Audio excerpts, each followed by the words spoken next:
civil servant salary adjustments.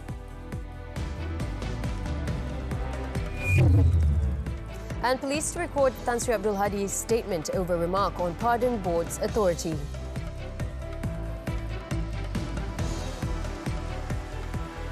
Good morning. The government has agreed to make adjustments to the salaries of civil servants, including lecturers and professors, through the upcoming 2024 budget to be presented in Parliament next month.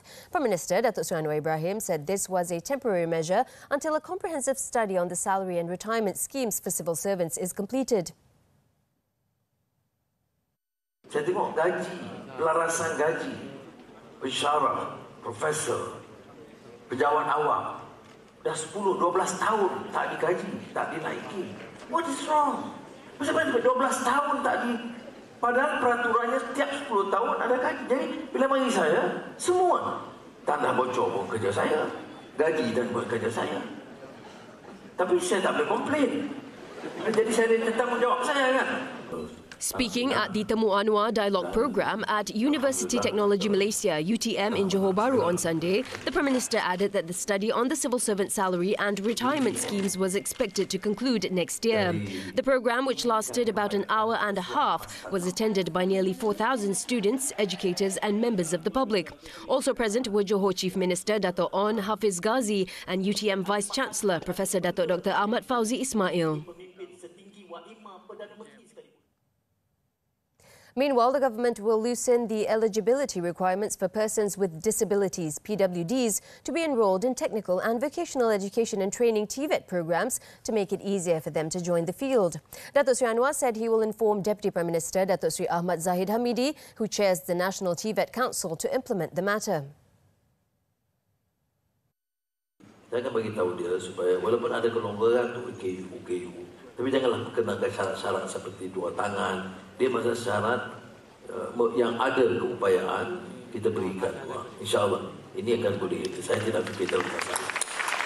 Okey, terus saja dipersedia oleh PMX. The Prime Minister said this when replying to a question by a participant at the dialogue programme who had highlighted the issue regarding the eligibility requirements for PWDs to be enrolled in TVET programmes. The same participant had also asked Datuk Seri Anwar about measures taken by the government to allocate 1% of job opportunities in the public service to the PWD group.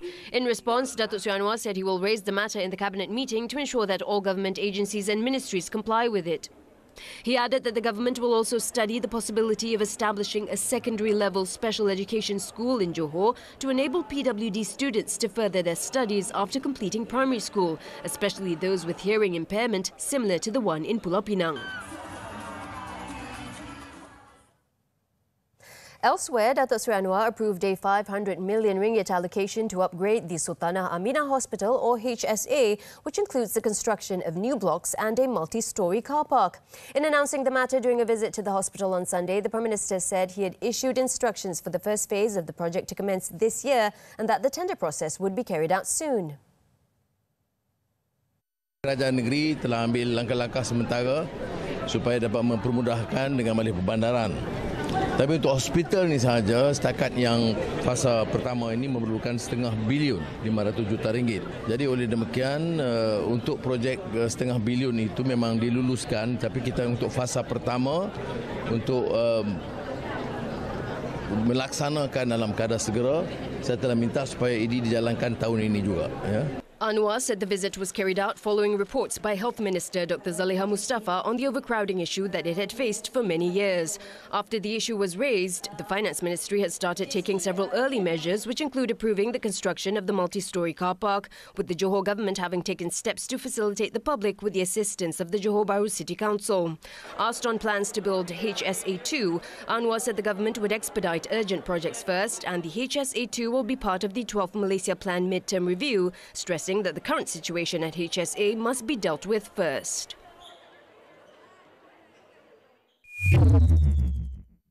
Earlier, before kicking off his state visit, Sultan of Johor, Sultan Ibrahim Sultan Iskandar granted an audience to Datuk Sri Anwar Ibrahim at Istana Bukit Pelangi. Also in attendance was Tunku Mahkota of Johor, Tunku Ismail Sultan Ibrahim, who is also known by his Malay acronym TMJ.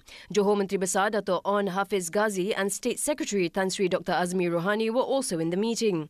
Anwar arrived at Istana Bukit Pelangi at 11:20 a.m. for the hour-long meeting. He later continued on his one-day working visit to Johor Bahru and later Muar. This is the third time that the Prime Minister has been granted an official audience with Sultan Ibrahim since he took office in November last year. Police will record Tan Sri Abdul Hadi Awang's statement on Monday over his speech, which allegedly touched on the 3R issues, which are the royal institution, religion and race, during a ceramah in Muar, Johor last week. The past president was initially told to provide his statement on Saturday, but he requested for it to be postponed as he was feeling unwell. Inspector General of Police Tan Sri Razaruddin Hussein, when contacted by TV3 on Sunday, confirmed the matter, adding that the investigation against Tan Sri Abdul Hadi was being carried out under Section 4(1) of the Sedition Act and Section 233 of the Communications and Multimedia Act. Meanwhile, Bukit Aman Criminal Investigation Department Director Datuk Sri Muhammad Shuhaili Zain said police were not informed about the meeting the Marang MP had with former Prime Minister Tun Dr. Mahathir Mohamad soon after the police interview was postponed. Earlier, Tan Sri Abdul Hadi was photographed at the meeting at 5:30 p.m. on Saturday, accompanied by 4 Perikatan Nasional Menteri Besar and past Secretary General Datuk Sri Taqiyuddin Hassan. The Islamist Party leader was being investigated by authorities for allegedly questioning the authority of the Pardons Board, which is linked to the royal institution. Deputy Prime Minister Datuk Sri Ahmad Zahid Hamidi has assured that the unity government will not renege on its promises to help the people, including providing affordable housing for the needy. This as the government led by Prime Minister Datuk Sri Anwar Ibrahim is a progressive and productive one in terms of empathizing with the problems faced by its citizens. Setiap janji yang beliau lafazkan dan setiap perkara yang dibawa kepada saya, tentunya saya akan maklumkan kepada Yang Amat Berhormat Perdana Menteri untuk supaya ianya diluluskan demi kepentingan rakyat keseluruhannya, termasuk di kawasan PPR Belanda Indah ini, insyaAllah. Datuk Sri Ahmad Zahid said this during a visit to the Melana Indah People's Housing Project PPR in Taman Perling, Johor Bahru on Sunday. With regards to the PPR, he said the provision of quality basic facilities must be addressed and the federal government will work with the state governments as well as local authorities towards implementing the best initiatives for the people. He added if Pakatan Harapan's candidate Suhaizan Kayat is given the mandate for the Pulai Parliamentary constituency, he will personally monitor the performance and issues, including that of housing matters, at Parliament level. Polling for the Pulai Parliamentary seat as well as Simpang Jeram State seat has been set for September 9th. The Agriculture and Food Security Ministry will hold a meeting with Padi Beras Nasional Berhad Bernas and paddy farmers this Thursday to discuss the country's local rice supply. Its Minister Datuk Sri Muhammad Sabu said this followed Bernas's move to adjust the price of imported white rice in line with the latest price of imported white rice in the international market. Kita minta farmer interfere seperti interfere telur dan ayam. Kalau berlaku mana-mana kekurangan, farmer akan terlibat. Walau bagaimanapun, saya sendiri akan bersama dengan Bernas dan pengarah padi dan beras pada hari Khamis ini. Kemudian kita buat lagi dialog dengan pengusaha-pengusaha beras telah dibuat pada penanam padi dan sebagainya. The minister said this to the media after officiating the 2023 national-level Mega Agro-Madani Sales Carnival at Dataran Sejarah Air Keroh in Melaka. Commenting further, Muhammad Sabu said his ministry also held a dialogue session with rice millers in Kedah earlier to inform them about the country's current policy regarding the supply of the staple. He said strict action will be taken if they try to hide or change the labels of local rice to imported rice. He added that the Federal Agricultural Marketing Authority, FAMA, will work with industry players to ensure that rice is sent to areas experiencing a shortage of supply. Bernas was previously reported to have adjusted the sale price of imported white rice nationwide from 2,350 ringgit a tonne to 3,200 ringgit a tonne effective last Friday. Meanwhile, the Domestic Trade and Cost of Living Ministry will introduce a subsidy program targeting packet cooking oil in stages next year. Its Deputy Minister Fuzia Saleh said it would not only benefit the B40 group but also the M40 group and micro entrepreneurs such as banana fritter, kuih muih and keropok leko sellers. Fuzia said her ministry has identified the target groups and was in the process of updating its database as the number of micro-entrepreneurs had reached up to 1 million in the country. However, she added that there were still those who had yet to register their businesses.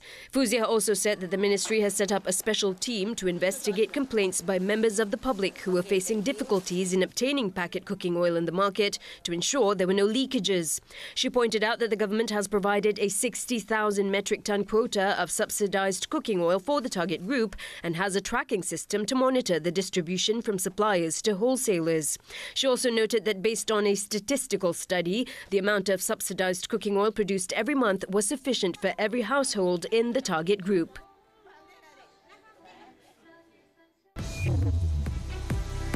Indonesia introduces golden visa. News from the foreign front after this breather.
With us on Nightline. Prime Minister Datuk Seri Anwar Ibrahim has congratulated Singapore's former senior minister Tharman Shanmugaratnam over his victory in the island republic's presidential election on Friday.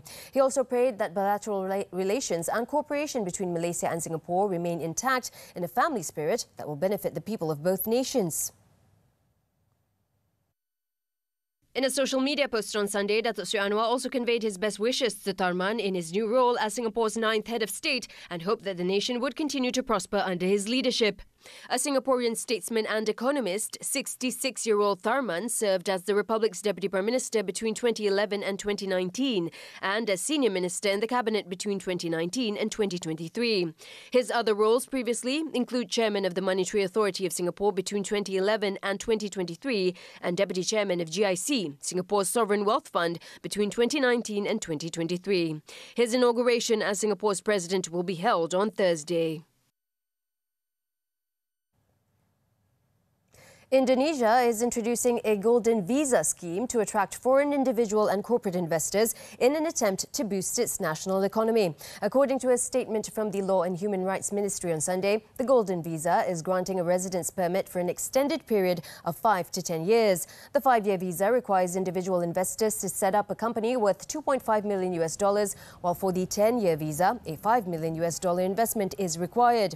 Meanwhile, corporate investors are required to invest $25 million to get 5-year visas for directors and commissioners. Different provisions apply to individual foreign investors who do not want to establish a company in the Southeast Asian country. The requirements range from $350,000 to $700,000 in funds that can be used to purchase the Indonesian government's bonds. Director General of Immigration Silmi Karim said once golden visa holders arrive in Indonesia, they no longer need to apply for permit.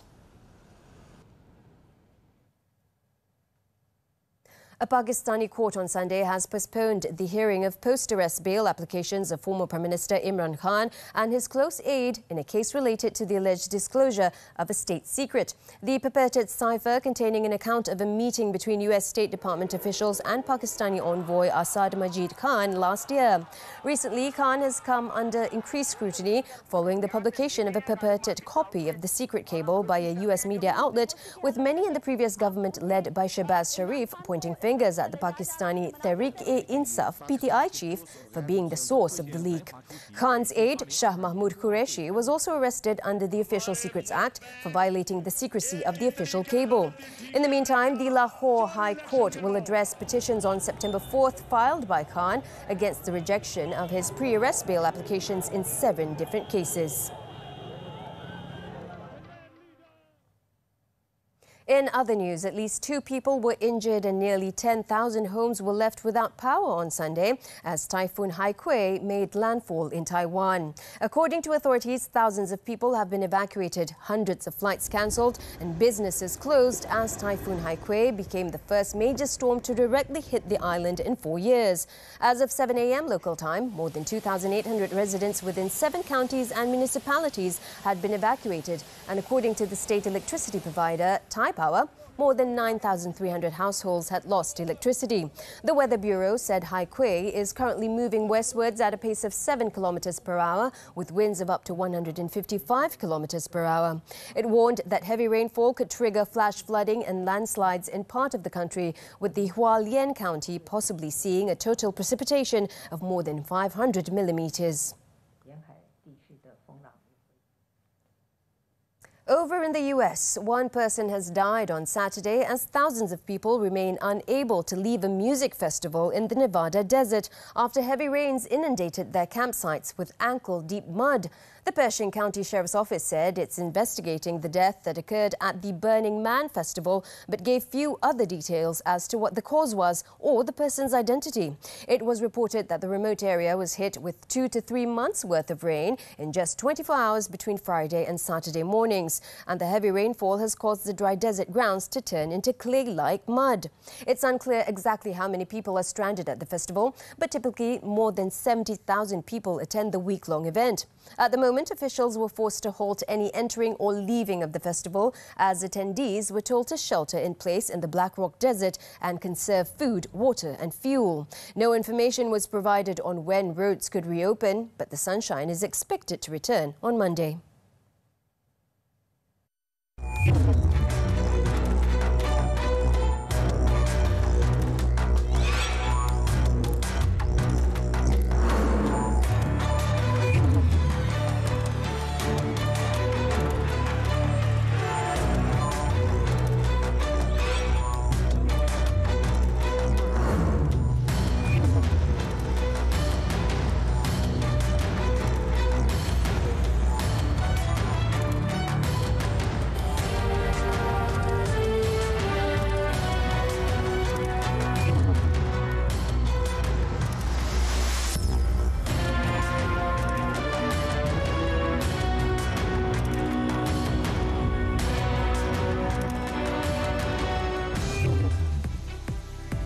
Boniface scores twice again as 5-star Leverkusen crushed Darmstadt. Action from the German Bundesliga when we come back.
His place in the last 16 with a highly entertaining 4-set win over Dan Evans. The top seed and defending champion ultimately proved too good for the 26th-seeded Britain, but Alcaraz had to produce some of his best tennis to get past a gutsy opponent who never gave up.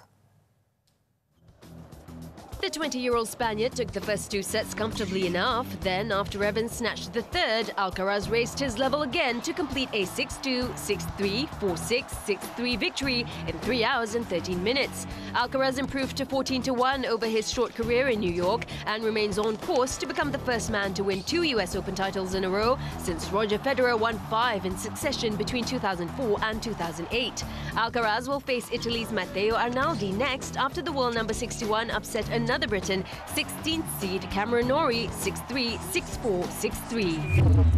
In another match, after a nearly 4-hour battle, Alexander Zverev defeated Grigor Dimitrov 6-7-2, 7-6-8, 6-1, 6-1 to reach the round of 16 for the 4th time in the last 5 years. He next faces Italy's Yannick Sinner for a spot in the quarterfinals. Zverev also holds a decisive edge in their head-to-head, winning 3 of their 4 battles, including the 2021 US Open.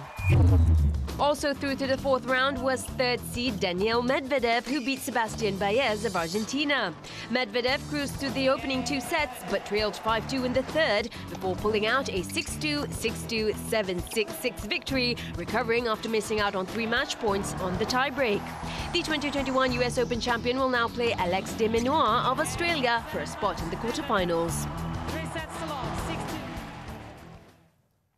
On to football, the German Bundesliga. Bayern Leverkusen continued their perfect start to the new season on Saturday, trashing visitors Darmstadt 5-1 to move to the top of the standings after a 3rd win in as many games. Victor Boniface's 21st-minute opening goal was cancelled out 4 minutes later by Darmstadt's Oscar Willemsen, but Leverkusen would score 4 unanswered goals in the second half. Ezequiel Palacios restored the home side's lead 4 minutes after the restart with the help of a couple of deflections, and Boniface grabbed his second just after the hour mark before setting up another for Jonas Hoffmann in the 67th minute. Adam Hlozek's 83rd-minute goal completed the scoring for the company's 11. Leverkusen will travel away to holders Bayern Munich for their next league game.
Still to come on Nightline, motorcyclist attacked by shirtless man in road rage.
back. The police are investigating an incident in which a motorcyclist was attacked and beaten up by a shirtless man at Jalan Utama Ceras Perdana in Kajang. The incident was captured on the dashcam of a nearby vehicle before it was uploaded and widely shared on Telegram. Kajang District Police Chief Assistant Commissioner Muhammad Zaid Hassan said the Kajang District Police Headquarters received a report about the dashcam video recording of the incident at 12:09 p.m. on Sunday. He said the incident is suspected to have occurred at 11:25 a.m. on Friday. In the video, a motorcycle is seen suddenly emerging from a junction, causing another motorcyclist to lose control and collide with the first bike. The second motorcyclist, who was shirtless in the video, proceeded to hit and kick the man repeatedly. ACP Zaid said, however, that police have not received any report on the incident from any of the parties in the video recording. The case is being investigated under Section 279 and Section 323 of the Penal Code. Anyone with information or those who may have witnessed the incident have been urged to contact the nearest police station to assist authorities in the probe. Police have arrested 4 Indonesian men in connection with the murder of a 47-year-old Indonesian labourer in Sabah's interior Keningau district. District Police Chief Superintendent Yampil Garai said the 4 are aged between 17 to 37 and were nabbed separately in different areas of the interior district between 8 a.m. and 3 p.m. on Saturday. In a statement, Yampil said the 4 suspects were picked up along the roadside of Kampung Bunga Raya in Keningau and also in the vicinity of Sapong Tenom. The victim was still alive when he was found by a passerby in an orchard in Kampung Batu 27 on the Tenom Keningau Road at about 4 p.m. on August 27th. He was found unconscious but was still breathing and was taken to Keningau Hospital for further treatment. However, it was later confirmed that the victim died the next day due to internal bleeding in the brain following the assault. Initial police investigation led to the arrest of 2 women and a man who later assisted the police in locating the main suspects involved. Police then arrested the 4 key suspects separately. A motive for the murder is yet to be established. In Pahang, 2 unemployed men were arrested with drugs estimated to be worth more than 9,000 ringgit in a palm oil plantation in Kampung Kenangan, Lanchang in Temerloh on Saturday. The suspects were arrested by a team of members of the Temerloh District Police Headquarters Narcotics Crime Investigation Division. Temerloh District Police Chief Assistant Commissioner Mazlan Hassan said the 42 and 46-year-old suspects were arrested at around 11 a.m. on Saturday during an operation dubbed Ops Tapis at the location. As a result of the investigation into the suspects, police found and seized heroin with an estimated total weight of 146.47 grams and 8.67 grams of shabu. The police also seized a Honda RSX type motorcycle. Checks found that the 42-year-old man had 6 previous records related to drugs, while the second suspect had 5 previous records. The 2 men were also found to be positive for drugs.